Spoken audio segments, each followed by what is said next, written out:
मुरार मेरी बिगड़ी अब बना देना। कृष्ण मुरार मेरी बिगड़ी अब बना देना। पड़ा हूँ द्वार तेरे यूं ही ना उठा देना। पड़ा हूँ द्वार तेरे। तुम्हारे द्वार जो आया गया न खाली है। तुम्हारे द्वार जो आया गया न खाली है। तभी तो ढूंढ तेरे द्वार पर रमाली है। तभी तो ढूंढ तेरे द्वार पर रमाली है। दो दान भक्ति का, दो दान भक्ति का और यूं ही ना लौटा देना। दो दान भक्ति का और यूं ही ना लौटा देना। कृष्ण मुरार मेरी बिगड़ी अब बना देना। पड़ा हूँ द्वार तेरे यूं ही ना उठा देना। पड़ा हूँ द्वार तेरे।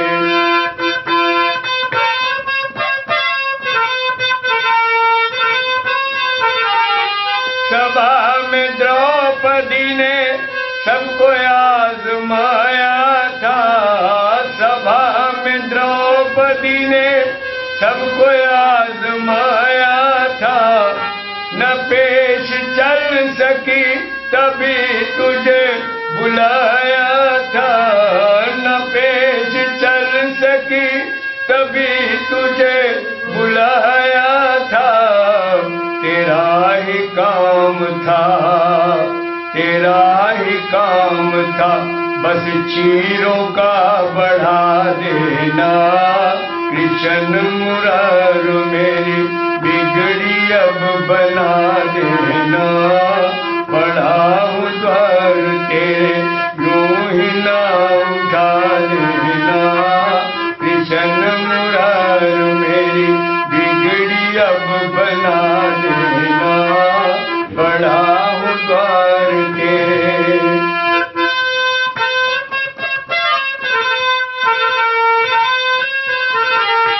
बने से सारथी अर्जुन का रथ चलाया था।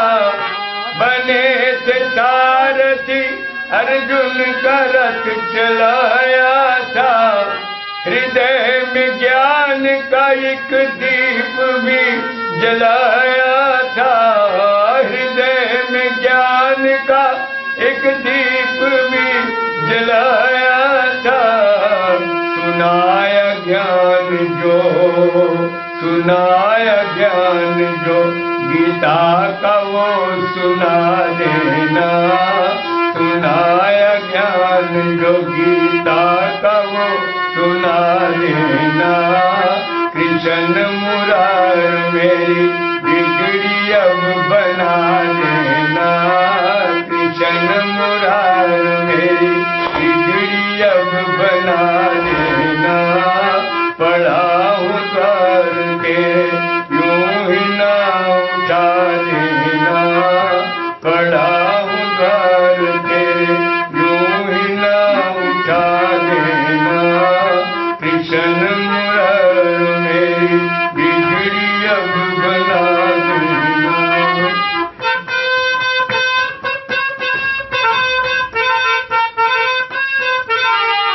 जो काम भक्त चाहे वो ही श्याम करते हो। जो काम भक्त चाहे वो ही श्याम करते हो। जो कष्ट भक्तों पे आए तुम्ही तो हरते हो। जो कष्ट भक्तों पे आए तुम्ही तो हरते हो। सोए जो भाग मेरे, सोए जो भाग मेरे उनको अब जगा देना। सोए जो भाग मेरे उनको अब जगा देना। कृष्ण मुरार मेरी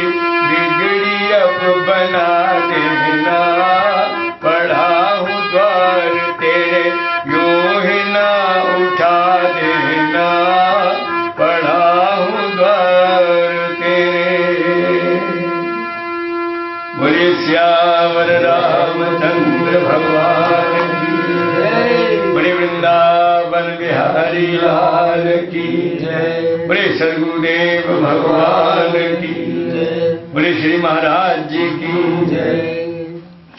नीलांबुज श्यामल कोमलांगम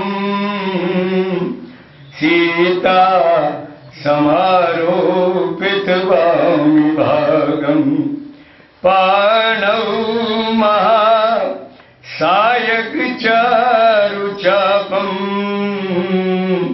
नमामि रामं रघुवंशनाथम अतुलित बलधामं स्वरणशैलाभदेहं दनुजबल कृशानं ज्ञानिनामग्रगण्यं सकल गुणनिधानं वानराणामधीशं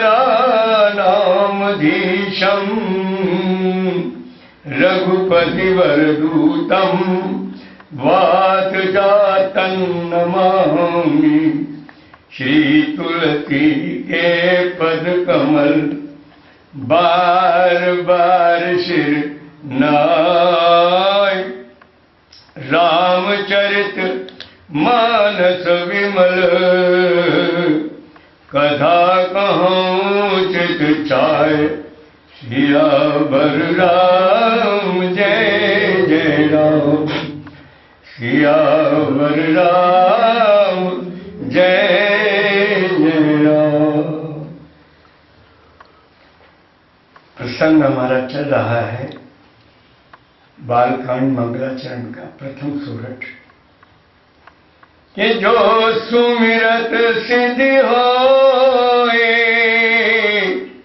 गणनायक करिवर वदन करहु अनुग्रह सोई बुद्धि राशि शुभ गुण सदन। हमारी करिवर वदन शब्द के अनुसार अरण्य कांड की चर्चा चल रही है जिसमें सबने अपने मुख बदले हैं, चेहरे बदले हैं। तो सती जी के चेहरे की बात चल रही थी। प्रसंग हमारा यहाँ विश्राम किया कि लागन और उपदेश और जदपि कहो शिव बार बहु बोले बिहसी महेश हरि माया बल जानीजिए। वो स्वामी जी कहते हैं कि भोले बाबा ने बड़ा प्रयास किया, सती को खूब समझाया। लागना उर उपदेश जदपि कहो शिव बार बहु।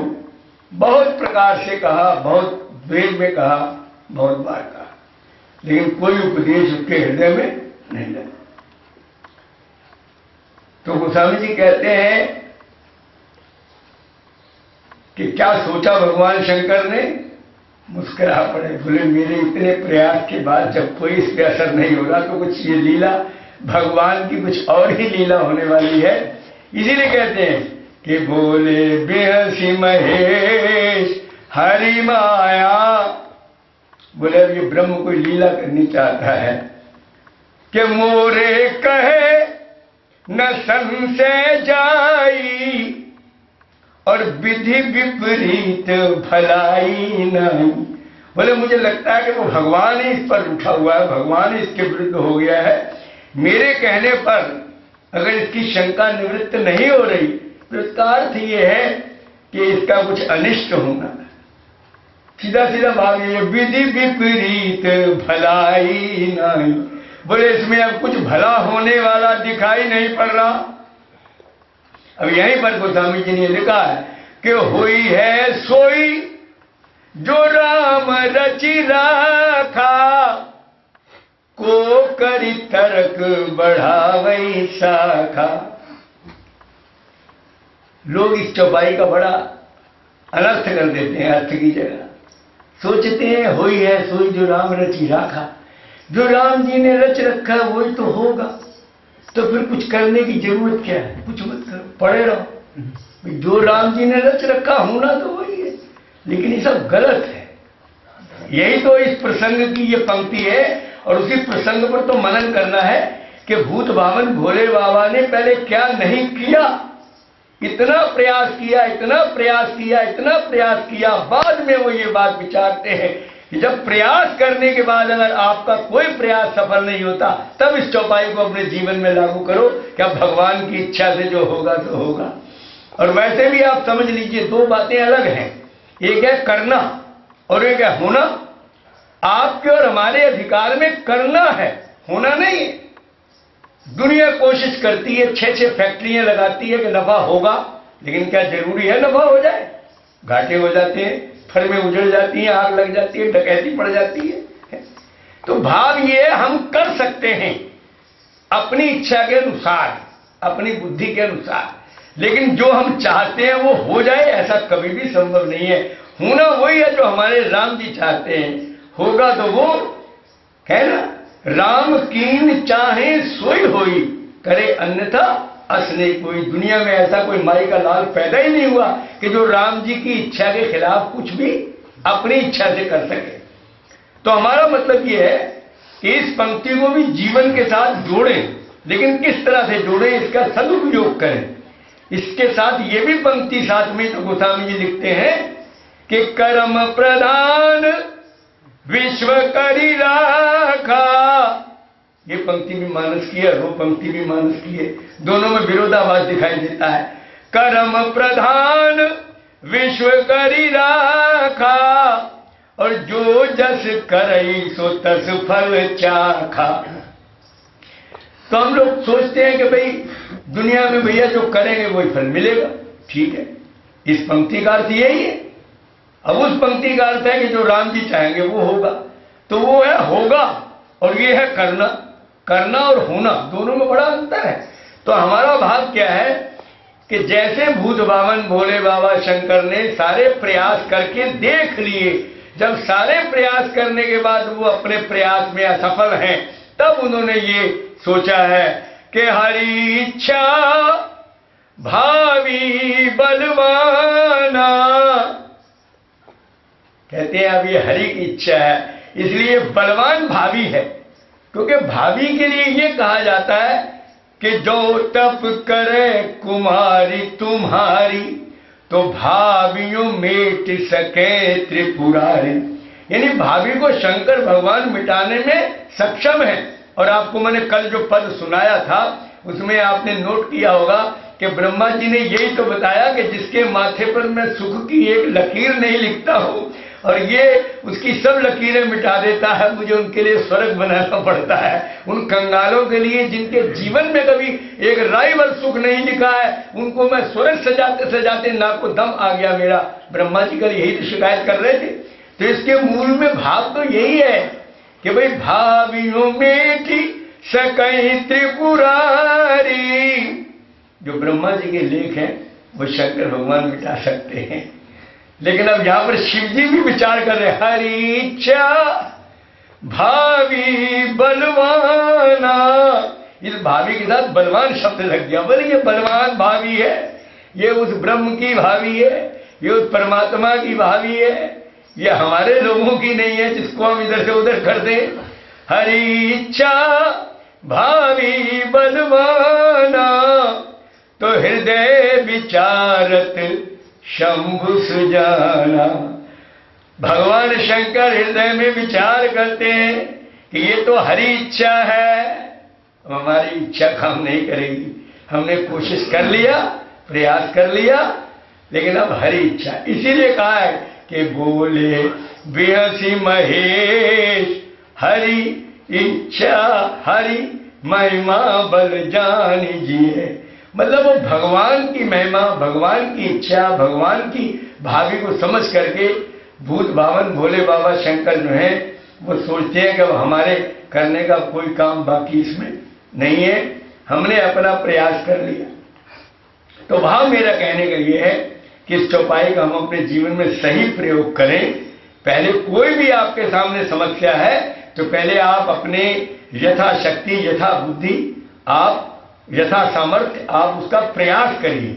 जब प्रयास करने के बाद भी आप असफल हैं तो फिर राम जी के ऊपर आप निर्भर हो जाइए कि अब जो राम जी चाहेंगे वो होगा। ऐसे ही भोले बाबा ने सोचा कि हुई है कि जो तुम्हारे मन अति संदेह तो किन जाए परीक्षा लेहू।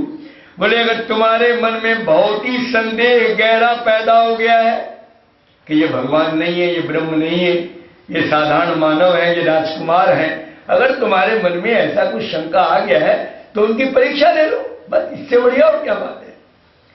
और तब लगी बैठ रहूं बट छाई जब लगी तुम अयो मोह पाई। बुद्ध बावन भोले बाबा बट वृक्ष के बड़े प्रेमी हैं, कथा भी बट वृक्ष के नीचे कहते हैं। अब वो कहते हैं मैं इस बट वृक्ष के नीचे बैठा हूं, जहां भी वो चल रहे थे मार्ग में, बोले मैं यहीं बैठ जाता हूं बट वृक्ष के नीचे, और तुम परीक्षा लेके जब तक आओगी तब तक मैं तुम्हें यहीं मिलूंगा।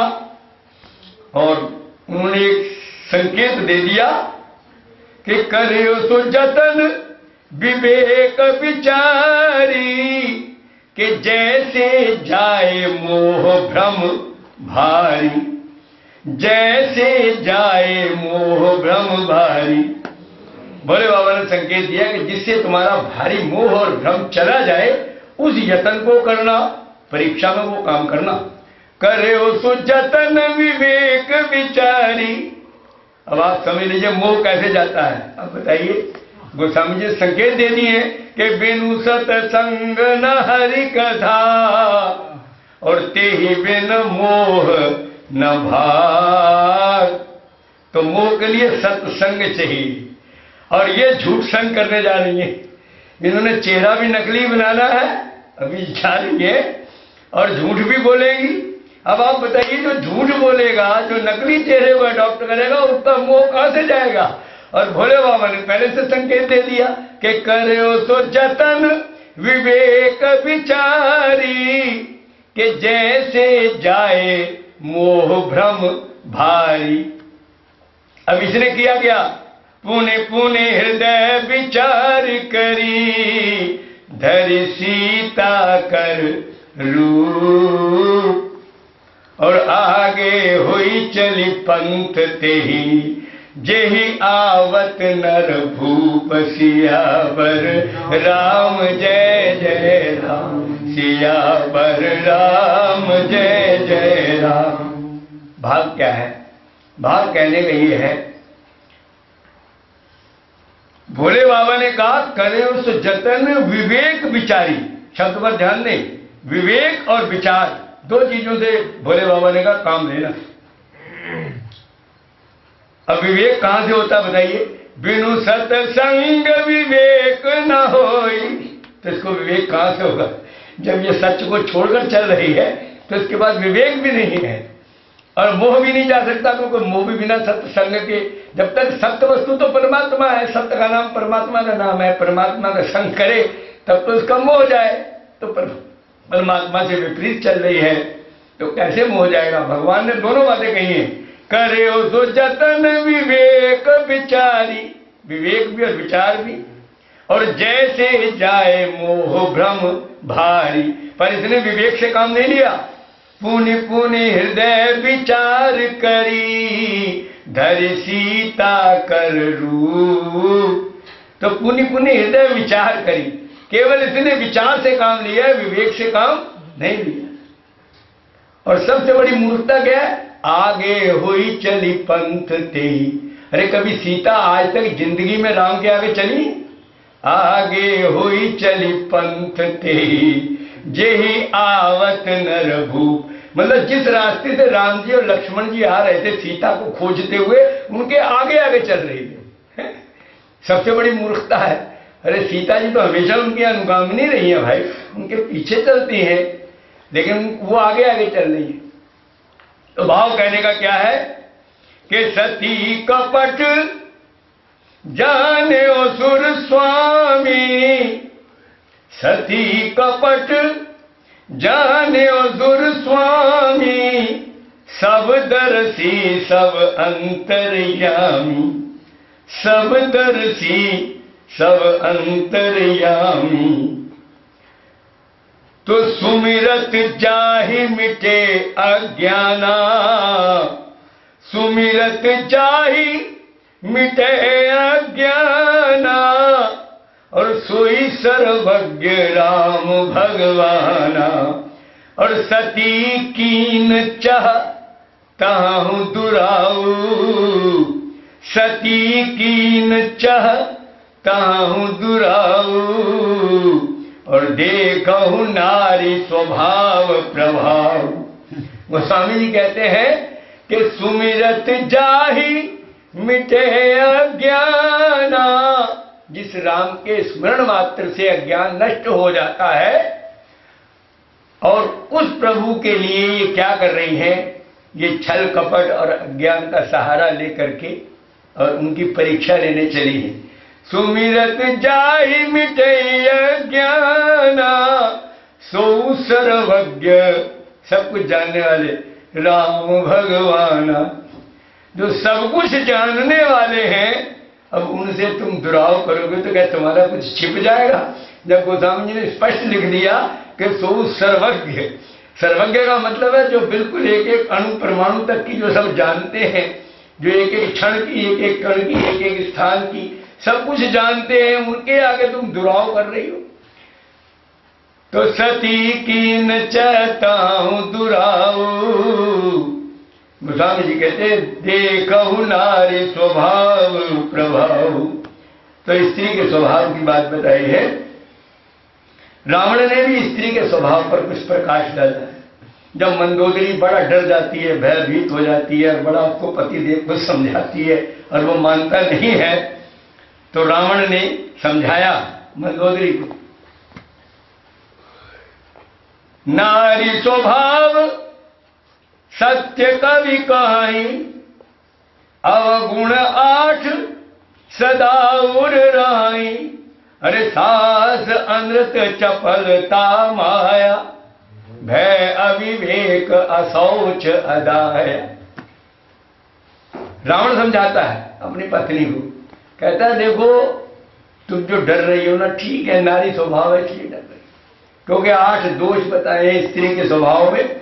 साहस, ध्यान दीजिए, पात्र भेद से एक जो दूषण है वो भूषण बन जाता है, और जो भूषण है वो दूषण बन जाता है। पात्र भेद ही तो है।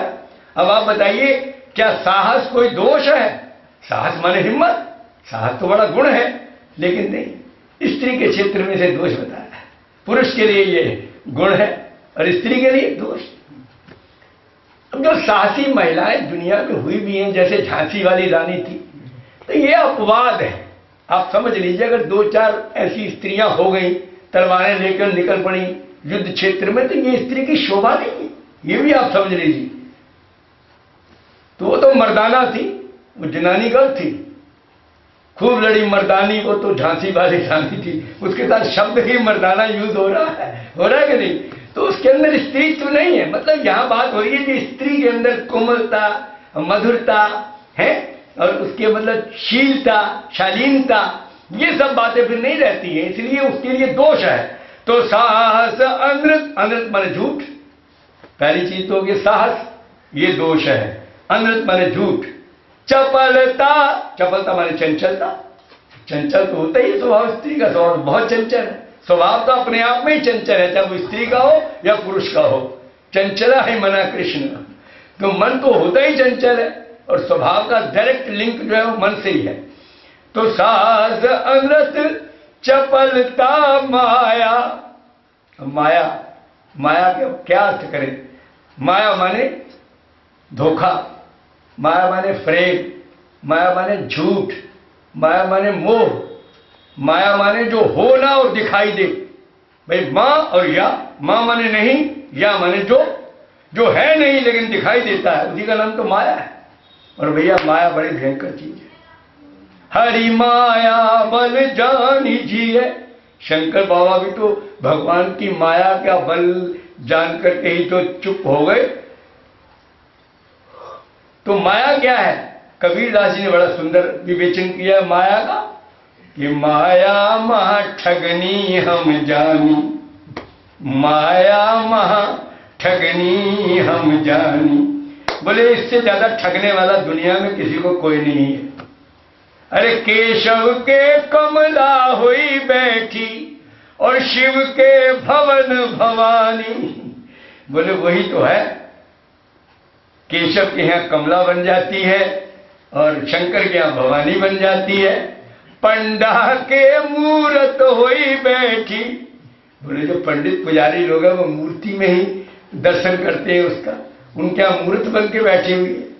पंडा के मूरत हुई बैठी और तीर्थ में भई पानी।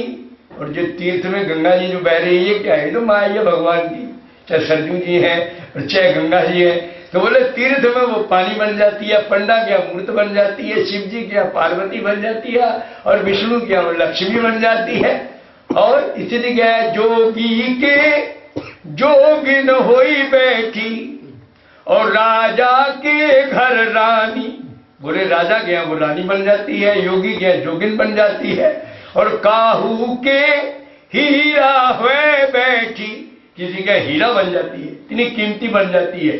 काहू के, क्योंकि तो उसके प्रारब्ध भोग के अनुसार है ना, जन्म कर्मों के लेखे के अनुसार है। काहू के हीरा हुए बैठी और काहू के कौड़ी कानी। किसी के यहाँ कौड़ी है और वो भी कानी कौड़ी है, और किसी के यहाँ हीरा बनी हुई है। और भगतन के भगतिन हुई बैठी, भगतन के भगतिन हुई बैठी और ब्रह्मा के ब्रह्माणी। बोले ब्रह्मा क्या ब्रह्माणी बन जाती है।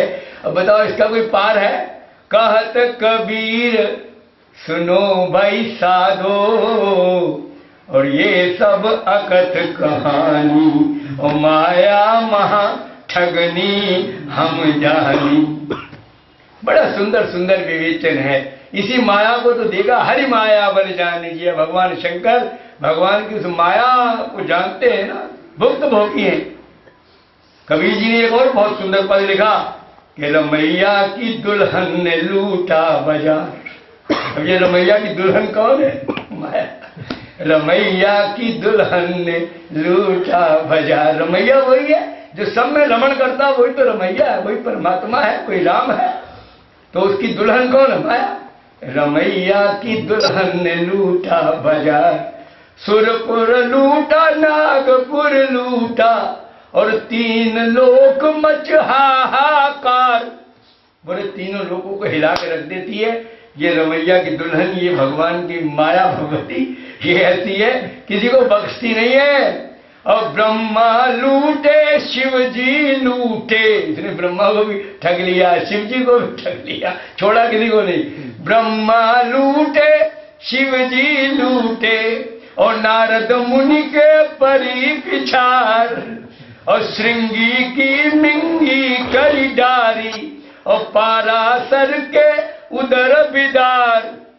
कबीर कहते हम तो बच गए साहब दया से, हम तो बच गए साहब दया से, शब्द डोर गई उतरे पार। और कहत कबीर सुनो भाई साधो इस ठगनी से रहो होशियार। कहत कबीर सुनो भाई साधो इस ठगनी से रहो होशियार। तो रमैया की दुल्हन ने लूटा बाजार। तो सास अनृत, हम 8 दोष बता रहे थे। सास, दूसरा अनृत, तीसरा चपलता, चौथा माया, फिर भय माने डर, अविवेक माने अज्ञान, असौच स्वाभाविक या पवित्र, अदाया, अदाया माने कठोर। अब आप जानते ही हो ये भी इसका दुर्गुण है।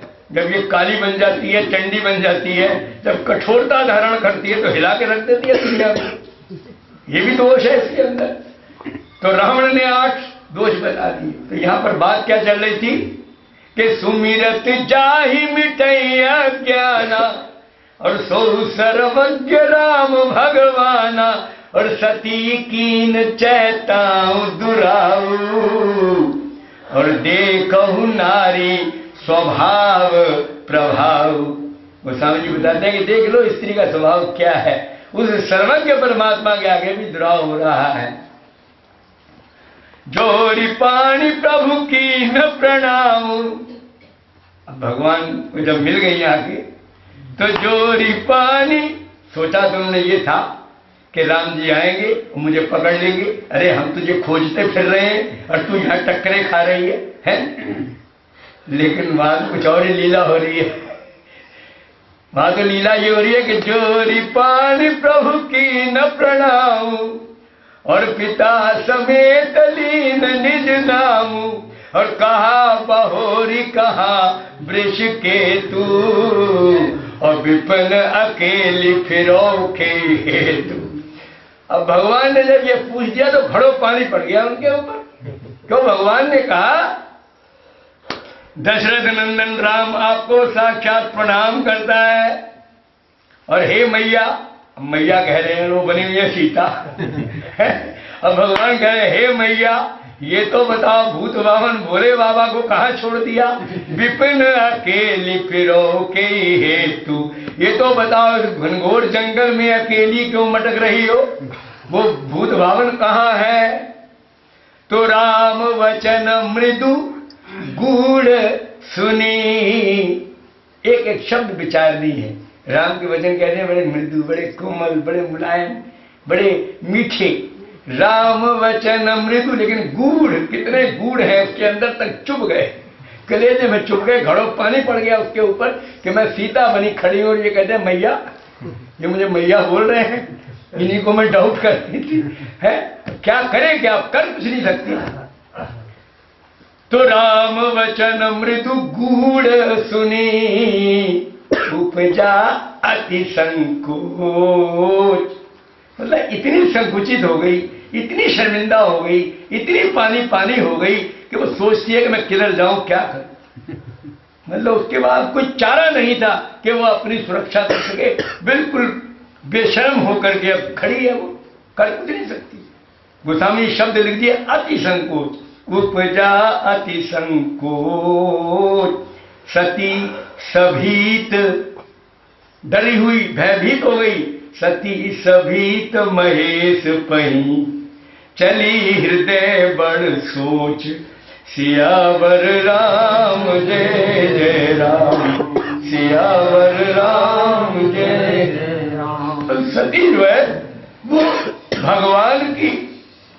भगवान शंकर की ओर बढ़ रही है, लेकिन बड़ी भयभीत है, बड़ी त्रसित है, और हृदय बड़ी सोच। भयभीत भी है और बड़ी सोच और चिंता और टेंशन में जा रही है, शंकर भगवान की ओर अग्रसर हो रही है। तो जाना राम सती दुख पावा। वो सर्वज्ञ जो है वो तो उसके अंदर सब समझ रहे हैं इसके ऊपर क्या गुजर रही है। भगवान ने सोचा अब ये मेरी परीक्षा लेने आई थी, परीक्षा तो कुछ बेचारी ले ही ना पाई, शर्मिंदा होकर लौट गई। तो भगवान ने सोचा अब इसको थोड़ा सा हम, इसने तो परीक्षा नहीं ली पर इसको हम अपनी परीक्षा दिए देते हैं, इसको हम अपनी परीक्षा दिए देते हैं, इसको हम जना देते हैं कि हम क्या हैं। ये बेचारी जानने आई थी, जान पाई कुछ नहीं, क्योंकि पहली भेंट में ये इतनी शर्मसार हो गई हमारे पहले शब्द से ही कि ये कुछ पूछ ही नहीं पाई। तो जाना राम सती दुख पावा, तो निज प्रभाव कछु प्रगट जनावा। बोले कुछ इसको थोड़ा सा महिमा दिखा दे अपनी। तो सती दीख कौतुक मग जाता, आगे राम सहित श्री भ्राता। अब सती तो राम शंकर जी के पास जा रही थी, लेकिन राम जी ने बीच में अपनी लीला दिखानी शुरू कर दी। बोले अब तू जा तो रही है, कुछ ना कुछ देख के जा, हम क्या है। तू देखने आई थी, पूछने आई थी, तूने बात ऐसी ढंग ऐसा बनाया कि तू कुछ पूछ नहीं पाई, अब हम तुझे दिखाई देते हैं हम क्या है। तो आगे राम सहित श्री भ्राता, सती दीख कौतुक मग जाता। अब सती मार्ग में चलती जा रही है, शंकर भगवान की ओर अग्रसर है, लेकिन उसको दिखाई क्या पड़ता है कि आगे राम जी आगे हैं। आप समझे, राम जी उसके आगे आगे चल रहे हैं और लक्ष्मण जी और सीता जी, मजे की बात ये है, जिस सीता को वो खोज रहे थे और जिस सीता की उन्होंने नकल बनाई थी, बोले ये तो राम लक्ष्मण सीता तीनों ही जा रहे हैं भैया, और वो भी आगे चल रहे हैं। और फिर चितवा, उसने सोचा मैं तो उनको पीछे छोड़ के आई थी, मैं तो शंकर की ओर बढ़ रही थी, ये इधर भी दिखाई पड़ रहे हैं। फिर उसने देखा मुझे गलती लग रही है, फिर चितवा पाछे पुनि देखा तो सहित बंधु सिय सुंदर वेशा। अब पीछे देखा तो पीछे भी राम जी लक्ष्मण जी सीता जी दिखाई पड़ रही है, आगे देखा तो राम जी लक्ष्मण जी सीता जी दिखाई देती है। और फिर तो भगवान ने ऐसा करिश्मा दिखाया कि जहां देख, अब तो जिधर भी देखे भैया 10 दिशाओं में उधर राम ही दिखाई पड़ रहे हैं। आप जानते हैं ना, दिशाएं 10 होती हैं, 4 तो ये होती हैं उत्तर दक्षिण पूरब पश्चिम, और 4 इनके जो कोने होते हैं, 8 और एक ऊपर और एक नीचे, 10 दिशाएं होती हैं। तो अब तो जहां देख तहां प्रभु आसीना, जिधर भी वो देखती है उसको भगवान ही भगवान दिखाई देते हैं। और फिर किस शक्ल में दिखाई दे रहे हैं, सेवई सिद्ध मुनीश प्रवीणा, बड़े बड़े सिद्ध मुनीश्वर और योगीराज, बड़े बड़े महात्मा, वो उनकी सेवा में लगे हैं। और जिधर देखती हूं उधर राम लक्ष्मण सीता, राम लक्ष्मण सीता, राम लक्ष्मण सीता, जिधर देखती है वो उत्तर दक्षिण पूरब पश्चिम ऊपर नीचे दाएं बाएं, जहां उसने देखा उनको वही झांकी दिखाई पड़ती है। और देखे देखे शिव विधि विष्णु अनेका। अब भगवान ने कहा उसको ये भी दिखाओ, पहले तो अपनी झांकी दिखा दी खूब तबीयत से, अब भगवान से क्या दिखा रहे हैं, देखे शिव विधि, शिव जी और विधि माने ब्रह्मा और विष्णु माने विष्णु, वो त्रिदेव जो है। देखे शिव विधि विष्णु अनेका, अनेकों ब्रह्मा अनेकों शिव जी अनेकों विष्णु, और फिर अमित प्रभाव एक ते एका, बड़े बड़े प्रभावशाली विष्णु, बड़े बड़े प्रभावशाली शंकर, बड़े बड़े प्रभावशाली ब्रह्मा, ये सब भगवान को दिखाई दे रहे हैं। और इतने इतने प्रभावशाली ब्रह्मा विष्णु शिव कर क्या रहे हैं, बंदत चरण करत प्रभु सेवा, बंदत चरण करत प्रभु सेवा। ये सब जितने ब्रह्मा विष्णु उसको करोड़ों दिखाई दिए, लेकिन वो सब कर क्या रहे हैं, वो राम जी के चरणों की वंदना कर रहे हैं और राम जी के चरणों की सेवा कर रहे हैं। और विविध वेश देखे सब देवा, खास बात यह है समझने की, विविध वेश देखे सब देवा, जितने देवता थे वो विविध वेश में थे। विविध माने अगर ब्रह्मा है तो करोड़ों तरह के ब्रह्मा, अगर विष्णु है तो करोड़ों तरह के विष्णु, अगर शिव जी है तो करोड़ों तरह के शिव जी। विविध भेष देखे सब देवा, क्योंकि न बदलने वाली सत्ता केवल एक है, खूब समझ लो इस बात को, न बदलने वाली सत्ता वही है, एक परमात्मा परब्रह्म परमेश्वर सच्चिदानंद साक्षात ब्रह्म, वो एक ऐसा है, वो न बदलने वाली सत्ता है, न बदलने वाली चीज है। बाकी जितने भी हैं सारा जगत बदलने वाला है और सब कुछ सारा ब्रह्मांड बदलने वाला है, लेकिन वही एक न बदलने वाली आइटम है। तो अब उसको क्या दिखाई पड़ रहा है कि विविध वेश देखे सब देवा। अच्छा, देवता भी करोड़ों तरह के देख लिए, उसी तरह की उनकी पत्नियां, समझे। अब वो क्या कहते हैं, स्थिति क्या है, विविध भेष देखे सब देवा, सती विधात्री इंदिरा। अब ये तीनों की पत्नियां आ गई, सती शंकर की और विधात्री ब्रह्माणी और इंदिरा माने लक्ष्मी की, ब्रह्मा की भी और विष्णु की भी और शिव जी की भी। सती विधात्री इंदिरा देखी अमित अनूप। अमित माने असंख्य, असंख्य सतियां, सती ही देख रही है और असंख्य सतियां और असंख्य ब्रह्माणियां और असंख्य लक्ष्मियां और अनूप, अनूप माने अनोखी, बड़ी विचित्र, देखी अमित अनूप। और किस तरह की थी, जेहि जेहि वेश आजादी सुर, तेहि तेहि तन अनुरूप। आप समझते हैं, जैसे दिवाली में हम खरीदते हैं ना गणेश लक्ष्मी का जोड़ा, तो गणेश के साथ लक्ष्मी, जिस तरह का गणेश होता है ना, उसी कलर में उसी रंग ढंग में लक्ष्मी होती है। अगर 50 तरह के लक्ष्मी गणेश खरीदोगे तो वो 50 जोड़े अलग अलग होते हैं ना रखे हुए, तो वो हिसाब है। वो कहते हैं जे ही बेश आजादी सुर, आज माने ब्रह्मा, आजादी माने वही ब्रह्मा विष्णु शिव। तो कहते हैं जिस जिस रूप के ब्रह्मा विष्णु और शिव थे, उसी उसी रूप की ब्रह्माणियां, लक्ष्मियां और पार्वतियां और सतियां, क्योंकि वो भी असंख्य थे और ये ब्रह्माणियां और लक्ष्मियां और सतियां ये भी असंख्य थी। मतलब लेकिन जिस प्रकार के ब्रह्मा विष्णु शिव, उस प्रकार की उनकी पत्नियां, उसी क्वालिटी की, उसी रंग रूप की, उसी के अनुसार। बड़ा स्पष्ट किया गोस्वामी जी ने कि जे ही बेश आजादी सुर, ते ही तन अनुरूप, बिल्कुल उनके शरीर के माफिक वैसी बनी हुई। अब स्थिति क्या है? अवलोके रघुपति बहु तेरे। अब देखिए यहां विशेषता क्या है? अवलोके रघुपति बहु तेरे और सीता सहित न बेश घनेरे। यानी राम जी भी उसने लाखों की तादाद में देख लिए, लेकिन और सीता के सहित देखे, लेकिन न भेष घनेरे। उनका एक ही भेष है। अगर 1 करोड़ राम जी दिखाई पड़ रहे हैं तो 1 करोड़ राम जी का एक ही वेश है। वो करोड़ों में एक ही दिखाई पड़ते हैं, चाहे करोड़ जगह दिखाई पड़ रहे हैं उसको। लेकिन ऐसा नहीं है कि यहाँ पर राम जी दूसरी क्वालिटी के और यहाँ तीसरी क्वालिटी के। जैसे ब्रह्मा विष्णु और शिव भिन्न भिन्न तरह के दिखाई पड़ रहे हैं, ब्रह्माणियां लक्ष्मियां और सतियां भिन्न भिन्न दिखाई दे रही हैं, लेकिन सीता राम जी महाराज जो है वो बिल्कुल एक ही है। जे ही बेश आजादी सुर और ते ही तन अनुरूप।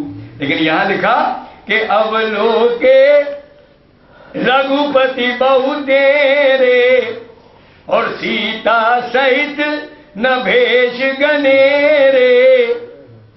और जहां तहां देखे रघुपति जेते, जहां तहां देखे रघुपति जेते, शक्ति न सहित सकल सुर तेते। कहते हैं जितने उसको राम जी दिखाई दिए सीता लक्ष्मण जी के साथ, उतनी ही जगह पर उसको ब्रह्मा विष्णु शिव भी अपनी अपनी अर्धांगिनियों के साथ दिखाई पड़ रहे हैं। लेकिन फर्क क्या है? पूजई प्रभु ही देव बहु बेशा। और वो सारे जितने भी ब्रह्मा विष्णु सब अपनी अपनी पत्नियों के साथ वो क्या कर रहे हैं? पूजा कर रहे हैं, राम जी के चरणों की वंदना कर रहे हैं।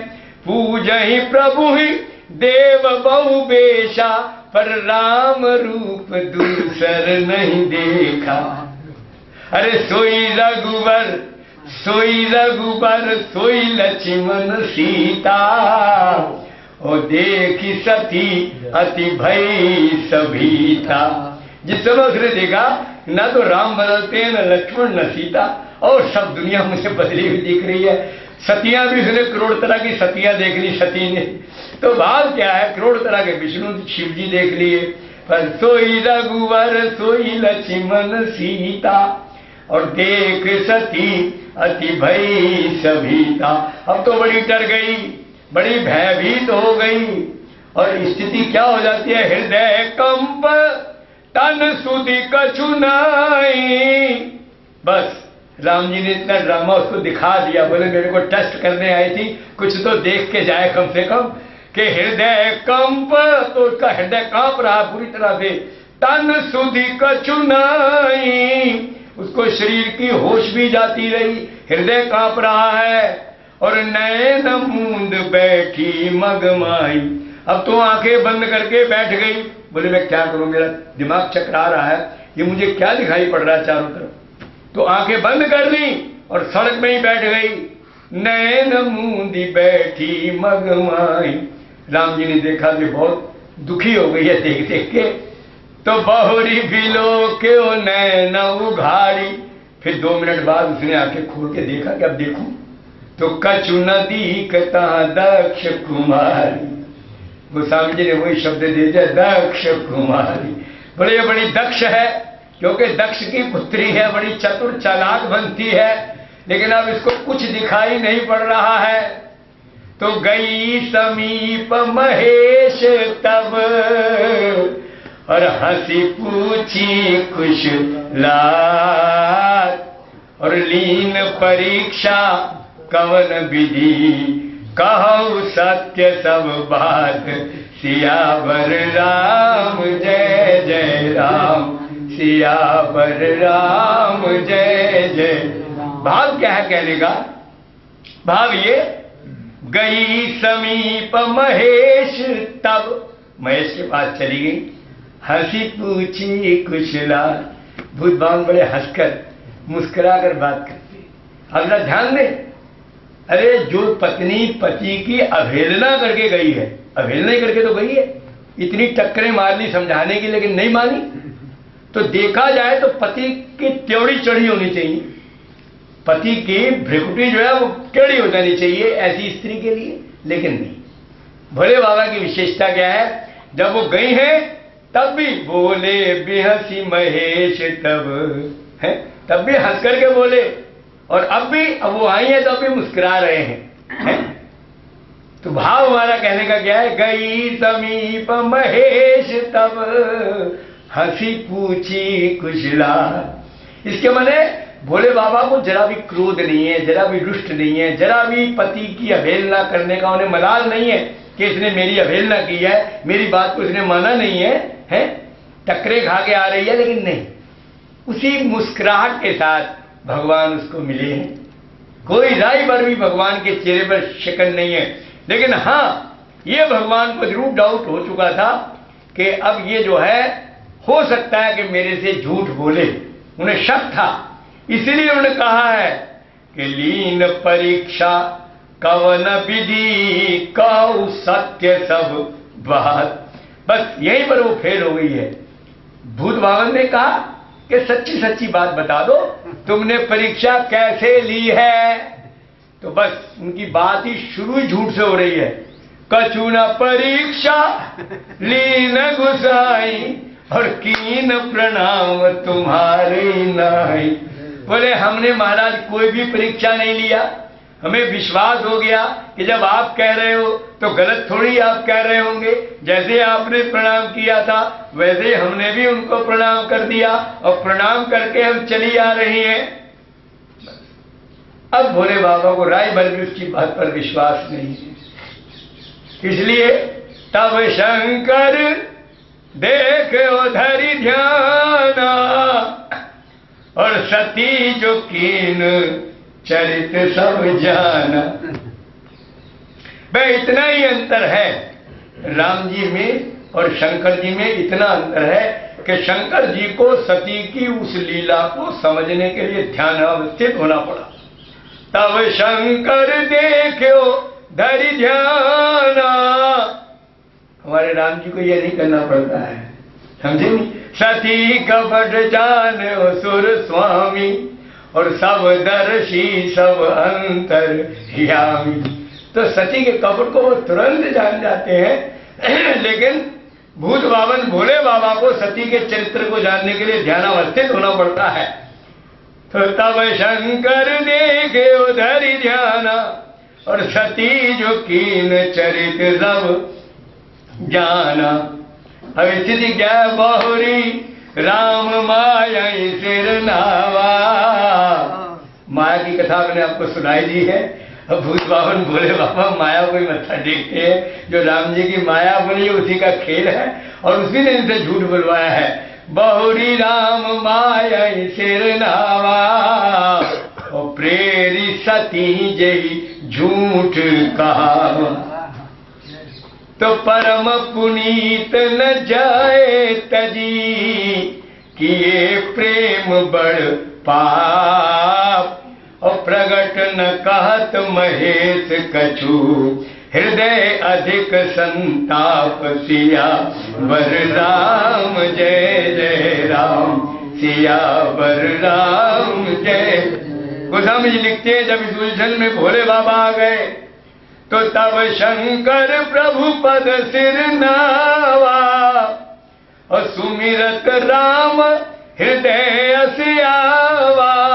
और यही तन सती भेंट मोहि नाई, और शिव संकल्प कीन मन माई। यहां गोस्वामी जी ने एक सूत्र दिया है कि जल पे सरिस बिकाहे, देखहु प्रीत की रीत भली, बिलग होय रस जाय, कपट खटाई परत पुनि। एक बात का ये ध्यान जरूर रख लेना, हम अरण्य कांड की कथा सुना रहे हैं, लेकिन ये सारा प्रसंग बाल कांड का सुना रहा हूं आपको। कारण क्या है? क्योंकि वो उसी कथा को, जो ये कथा तो दंडक बन की है ना, सीता को खोजना और सती को भ्रम होना और सती ने सीता का रूप बनाना और राम जी से भेंट करना, ये सब कथा दंडक बन की है, इसलिए अरण्य कांड की कथा है। लेकिन ये सारा जो प्रसंग मैंने आपको सुनाया ये बाल कांड में मौजूद है। हाँ, क्योंकि अध्याय हाथ लेना पड़ता है ना, जहाँ की कथा का जिधर जहाँ से लिंक होता है। ये आपको इसलिए समझा रहा हूँ, कभी आप सोचो कि ये तो बालकांड की सारी कथा है, वो कहते थे हम तो अरण्य कांड आपको सुना रहे हैं। भैया अरण्य कांड के अंदर ही मतलब अरण्य कांड की सारी कथा ही गोस्वामी जी ने, क्योंकि लिखा ना, एक बार त्रेता युग माई शंभु गए कुंभज ऋषि पाई, तो रास्ते में ही आते आते तो सारा कुछ हो गया कि भगवान ने अवतार ले लिया और दंडक बन विचरता विनाशी और पिता वचन थे जी राज उदासी।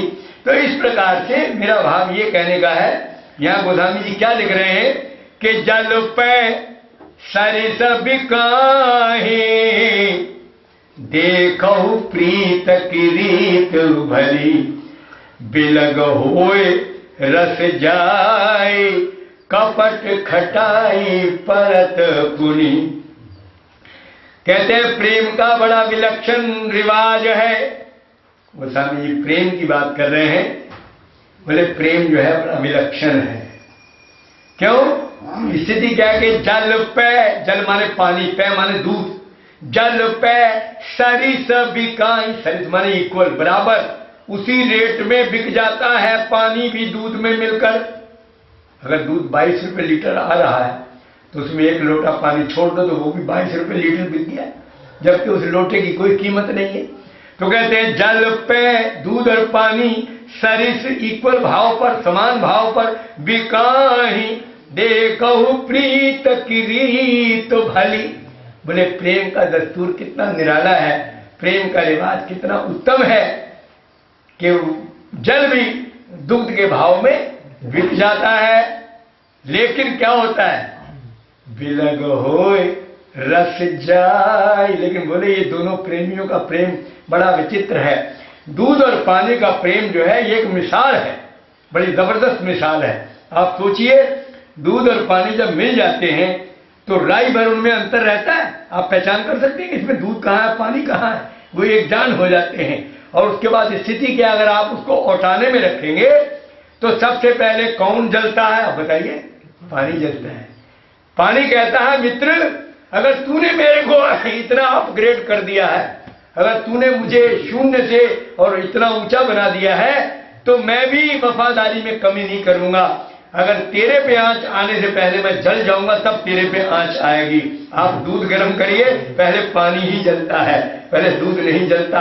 हाँ, जब पानी बिल्कुल नष्ट हो जाए तो फिर दूध भी जलने लगता है, क्योंकि दूध ये कहता है मित्र, जब तुमने मित्रता कर ली है, अब जब तुम नहीं रहे तो हम भी नहीं रहेंगे, हम भी जल जल के इसमें भस्मीभूत हो जाएंगे, हम भी जल के स्वाहा हो जाएंगे। तो दूध भी उभर उभर करके और चूल्हे में गिरने लगता है। लेकिन अगर उसके ऊपर फिर पानी का छींटा दे दो तो दूध फिर रुक जाता है, शांत हो जाता है। कहता है मित्र, हम तभी रहेंगे अगर तुम मिलोगे, हम तभी रहेंगे, तुम नहीं रहोगे तो हम भी नहीं रहेंगे। तो ये दूध और पानी के प्रेम की एक मिसाल दी जाती है। गोस्वामी जी कहते हैं इतना उत्तम प्रेम, लेकिन कपट खटाई परत पुनि। अब उसी दूध में अगर थोड़ा सा नींबू निचोड़ दो तो क्या होगा? बिलग होई रस जाय। अब ना वो दूध है ना पानी है, अब तो वो फुटकियां फुटकियां पनीर सा बन जाता है। समझे ना, उसमें दूध का जायका है ना पानी का जायका है, कुछ नहीं। जो उसका घी का तत्व होता है वो पानी में आ जाता है और बिना घी का जो नॉन फैट पनीर बन जाता है। तो बोले ये कपट रूपी खटाई जो है ये दो प्रेमियों को प्रेम का बिल्कुल बंटाधार कर देती है। तो यहाँ प्रेम की चर्चा गोस्वामी जी ने दी है, क्योंकि यहाँ सती और भूत भावन का जो प्रेम ही तो था, किस प्रकार से थे, घी खिचड़ी की तरह बने हुए थे। लेकिन अब भगवान क्या कहते हैं? जोम अब करऊ सती सन प्रीति, तो मिटई भगति पथ होई अनीति। तो कहने का हमारा भाव ये है कि भैया प्रेम जो है कभी भी कपट को सहन नहीं कर सकता। प्रेम के कुछ लक्षण हैं, प्रेम के कुछ गुण हैं। प्रेम कभी कम नहीं होता। हम लोग राग और चिपक को, आसक्ति को प्रेम कह देते हैं। परिवार के अंदर जो 4 लोगों में होता है ना कनेक्शन, हम उसको कहते हैं हमारा प्रेम है। वो प्रेम नहीं होता। आप देखिए उसमें कभी घट जाता है, कभी बढ़ जाता है। कभी बड़ा अच्छा लगने लगेगा अपना रिश्तेदार, अपना घर का बच्चा, और कभी बहुत बुरा लगने लगता है। तो ये क्या है? ये प्रेम की पहचान थोड़ी। असल में उनमें हमारा प्रेम नहीं होता, उनमें हमारी आसक्ति है। इसके बहुत नाम हैं। आसक्ति है, चिपक है, अज्ञान है, अंधकार है, मोह है, ममता है, जो मर्जी कह दो, लेकिन ये प्रेम नहीं। प्रेम का गुण क्या है कि प्रेम सदा बढ़ता है, कभी कम नहीं होता और कभी पूरा नहीं होता। अब देखिए तीनों बातें कितनी विचित्र हैं। सदा बढ़ता है, कभी कम नहीं होता और कभी पूरा नहीं होता। प्रेम सदा बड़ी वो करे, जो शशि कला सुरेश, पै पूनो या में नहीं, ताते कबहु न शेष। कहते हैं प्रेम किस तरह से बढ़ता है? शशि कला सुरेश, बोले जैसे पड़वा से लेके पूर्णिमा तक चंद्रमा बढ़ता बढ़ता चला जाता है। बोले प्रेम भी बढ़ता ही रहता है, बढ़ता ही रहता है, बढ़ता ही रहता है। बोले लेकिन चंद्रमा की कलाओं में पूर्णता आ जाती है, और जब पूर्णता आ जाती है तो वो फिर शेष माने घटना शुरू हो जाता है। बोले बस प्रेम की खूबी यही है कि बढ़ता तो ये चंद्रमा की कलाओं की तरह है, लेकिन इसमें पूर्णता कभी आती नहीं है। जब पूर्णता नहीं आती तो इसमें घटोत्तरी भी नहीं होती, ये तो बढ़ता ही बढ़ता रहता है। कहने का भाव ये है प्रेम कभी पूरा नहीं। प्रेम यदि पूरा होता ना तो भरत जी महाराज ये ना कहते कि जन्म जन्म रति राम पर। वो ये कह सकते थे 2 लफ्जों में कि मुझे राम के चरणों का पूरा प्रेम दे दो।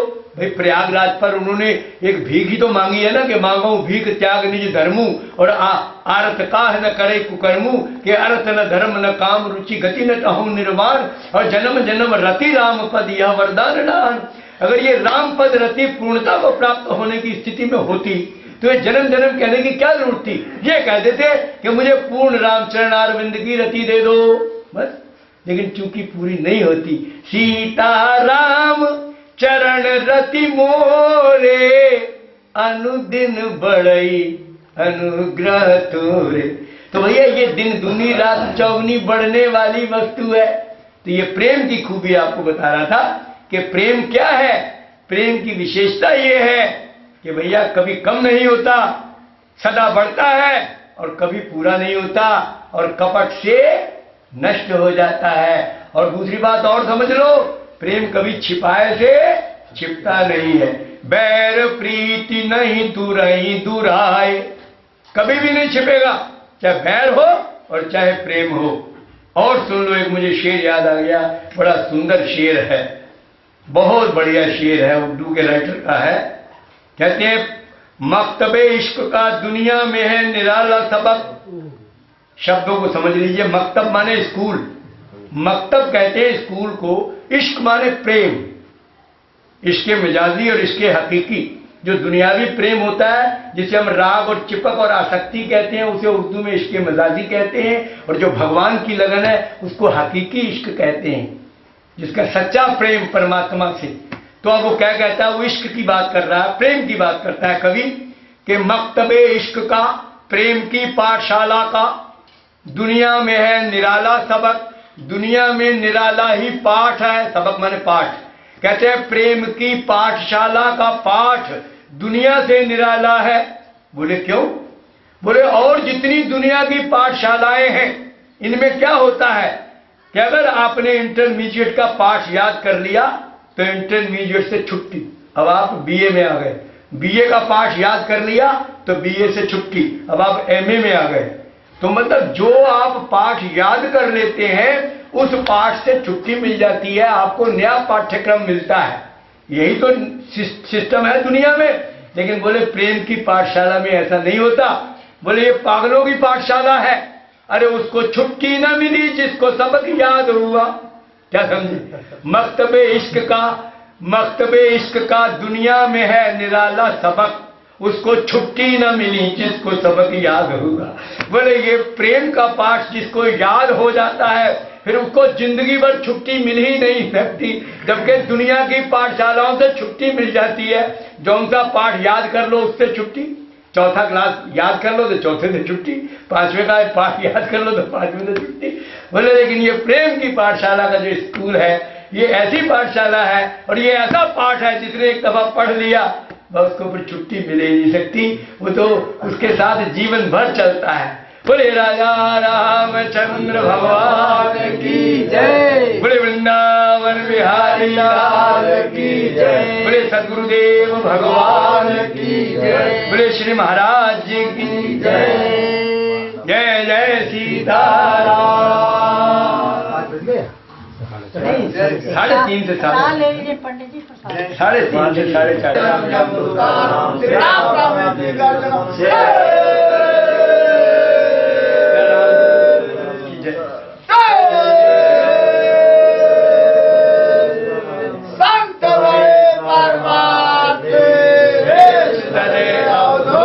राम नाम का गोला छूटे भाग जाए जम।